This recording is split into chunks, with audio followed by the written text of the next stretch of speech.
Hello दोस्त, आप सभी का मेरे YouTube चैनल पे स्वागत है। तो हम आप लोग के लिए एक अच्छा सा भजन लेके आए, तो प्लीज़ पूरा वीडियो देखिए, सुनिए।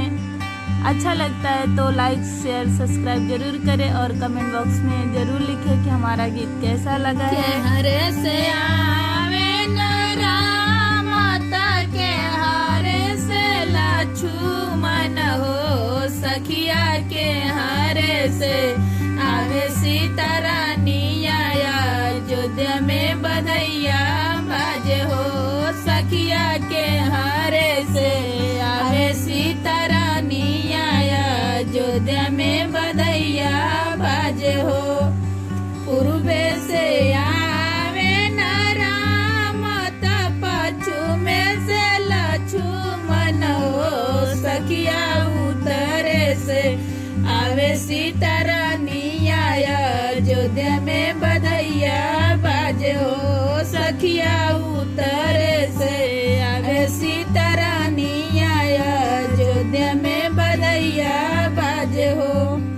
कहवा बैठाई बो मेरा माता, कहवा में लक्ष्मण हो, सखिया कहवा बैठो सीता रानी आया, अयोध्या में बधैया बाजे हो। सखिया कहवा बैठो सीता रानी आया, अयोध्या में बधैया बाजे हो। दुआरे बैठाई बो मेरा माता, आंगने लक्ष्मण भैया हो, सखिया महल बैठे वो सीता रानिया, अयोध्या में बधैया बाजे हो।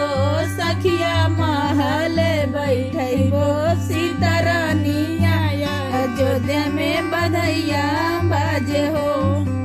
काई खियाई बो मेरा माता, काई लक्ष्मण भैया न हो, सखिया काई खियाइबो सीता रानी आया, अयोध्या में बधैया बाजे हो।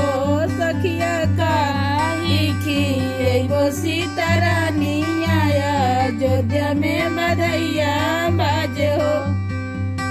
खोवा खियाई बो मेरा माता, बर्फी लक्ष्मण भैया न हो, सखिया बारह भी जन सीता रानी आया, अयोध्या में बधैया बाजे हो।